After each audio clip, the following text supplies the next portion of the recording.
Hey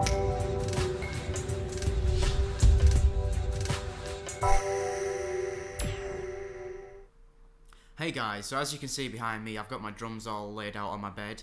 This is because I had to take them down to go to my band practice, but I'm going to use this as an opportunity to film and show you how to do a 4K resolution time-lapse with pretty much any DSLR. Just as the title states, you can do this with pretty much any DSLR with one or two cheap accessories. The first is optional, and that's just a tripod. If you don't have a tripod, you can just use a table or some other stable object depending where you're doing your time-lapse. And the second object you might not need also, that's only if your camera doesn't have the inbuilt function, and that is a remote shutter release with a timer on it.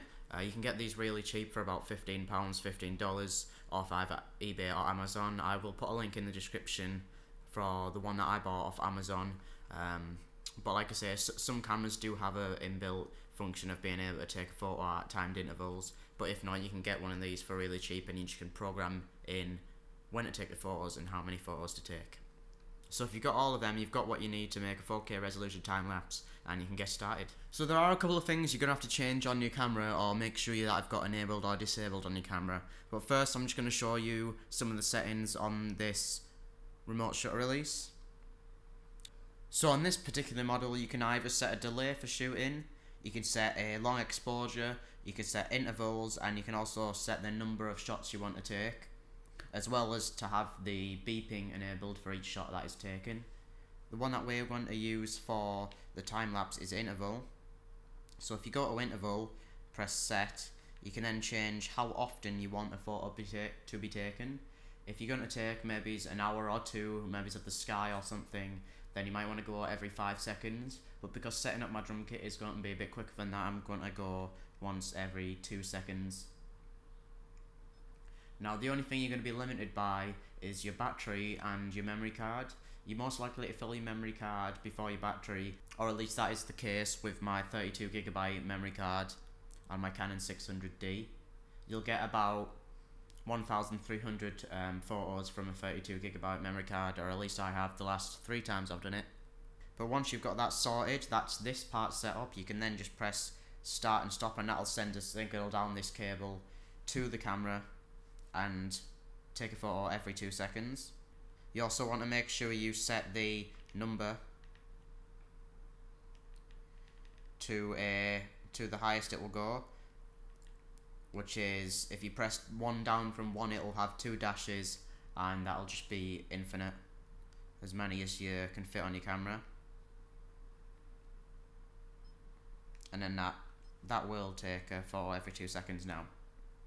As for the settings on your camera, you basically want to set your exposure and then turn everything to manual. You want manual exposure, you want manual shutter speed, you want manual focus, so you don't autofocus every time you take a photo. That'll basically just stop the video from flickering. You'd also want to set your white balance to constant as well, so that doesn't change. Now you've got everything set on the timer and the camera, connect the timer to the camera, and get your camera on your tripod and take a couple of test shots to make sure you've got your exposure and your framing right, and then you're ready to go. Once either you fill your memory card, your battery runs out, or you're happy with the amount of shots you've got, you can then connect your camera to the computer and then put all your photos into a folder. I'm going to be using Lightroom. I'm sure you can do this sort of thing with lots of other softwares you've got. Basically, I'm going to be editing the photos in Lightroom, getting the colours I want, and then I'll show you a couple of different methods to render it out into a video. So just to show you how I've actually got it set up, I'm having to record with my phone here, because the camera's obviously on the tripod. But I've got the camera on the tripod, I've set the exposure, set everything to manual. I can take a test shot just now, if it wants to show up. Well, the phone's not really exposing for the screen very well, but that was the correct exposure. So now that's all set up, I've got the remote shutter release, I'm ready to press go on there. I've tightened all the joints on the tripod just so it won't wobble and move accidentally, and then there's all the drums ready to be set up in the corner. Just make sure everything's manual on the camera so you won't get any flickering from the shots that you get, and you're pretty much ready to go. So after copying all the photos onto my computer, I've now opened Lightroom 4. You can use pretty much any version of Lightroom for this, and like I said, you could probably do this with most other photo editing programs. So I'm going to just click File, Import, and then I will browse to where I saved the photos, and I will just import them. Click on the first one and I'll go into the Develop tab. So this first picture, I'm actually just going to make sure that the white balance is correct by using that white door as a source. As you can see, it was a little bit wrong, so that looks much better. Second thing I'm going to do is I'm going to find a crop that I like. Obviously going to use 16:9 for the video. It's a standard video crop. I'm just going to move it to where I want it to be able to get all the drums in shot, and then click Enter. So once you got your levels to where you want them to be, I've just left it as a simple colour here, increased the contrast and brightened it up a bit. But once you've got it to where you want it, you now want to click, make sure you've got one of the pictures on the timeline selected, and then click Ctrl A to select them all, and then click Sync. And then just make sure you've got all the boxes ticked, so you can just click Check All here, and then synchronize it. What this will do is this will copy the exact same settings for every picture on that you've got. So now if I click on any other picture, it will update to that process. So looking back at the pictures now, you can see I maybe had my shutter speed a little bit too low. I wanted to get some sort of motion blur effects going on, but perhaps not this much motion blur. So keep that in mind, that you want to get your shutter speed pretty high, so you don't have as much motion blur as this, depending on obviously what effect you want. So once you've got that all synchronized, and that will be all the way across all the photos, now comes, I've actually just noticed that the exposure is a bit too bright when it gets further along. That's probably due to the sun changing outside. So I will just sort of move the levels up and down and then synchronize again and see what it looks like on all the other photos. And you can see that it doesn't look too dark on this first photo, so I'm going to stick with that. That works all the way through the video now. So there is a way to render this out as a slideshow, but I don't like doing it this way because it doesn't give you all the rendering and compression options. So what I actually do, I just go back into Develop and I export them all manually. So make sure all the photos are still selected and click Export.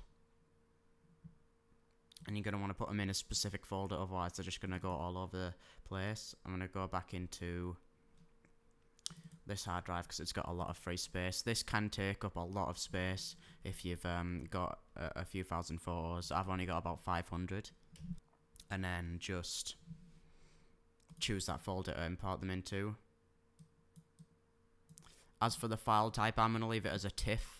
And then to get it to 4K, this is the important bit. You want to resize the long edge to be 4096 pixels. That's the longest side of 4K resolution, just like 1920 is the longest size of 1080p.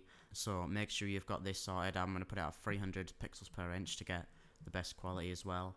And then you can just click Export. Now this can take quite a while, so I'm just going to leave it to go through them all, and then I'll come back to you when that bit is done. So now all the individual pictures I've finished exporting, I can now import them into Sony Vegas. You can also do this with After Effects just as easy. So I'm just going to click File, Open, and then I'm going to go and find where I saved the images. I'm going to select the first one, and I'm going to check the box Open Still Image Sequence, and then just click Open. Now this is where you need to tell Sony Vegas what frame rate you want to use. So I'm going to be using 24 frames per second. Depending on how many photos you took, you might want to choose a higher frame rate to keep it a shorter video. But I'm just going to leave it at 24, and then I'm going to click OK. So now we've got the video in Sony Vegas. We want to make sure we've got the project set up properly. So if we open the templates, there's already a 4K 24 frames per second template. I'm just going to click that, make sure everything's OK. Set that to 24, and then click OK. Make sure you disable resample as well to get rid of any unnecessary motion blur. And now you are ready to render. So you can just click File, Render As. Now I'm going to do this as AVI because it's the only format that I like that will allow you to render in 4K. And I'm just going to go to Custom, and I'm going to use project settings, so it's the right height and width. I'm going to use the Xvid codec, which you can find if you just Google Xvid MPEG4 codec. And I'm going to put it at 50 megabytes per second. And then if I had some audio, I would include it. But I don't, so I'm just going to leave it there. And then I am ready to render just after I change this to 24 frames a second. But yeah, now I'm ready to render, so I can click OK, and I'm just going to render that to my desktop. So that's it, you're done. You're now rendering your 4K resolution time-lapse. You can upload this straight to YouTube. For some strange reason, if I upload this video to my channel, then it won't show the original quality, it'll only go up to 1080p. But if I upload it to one of my other channels, then it will show the original. I've uploaded it to my old RockTech channel, which I just now use for test videos. But it will show it on there for some reason, so I will upload it to there and link it in the description of this tutorial. So thanks for watching, I hope you found this useful. If you want to watch some of my previous time lapses or the one that I've just made of my drums, then click the links above. Don't forget to like and subscribe, and I'll see you next time.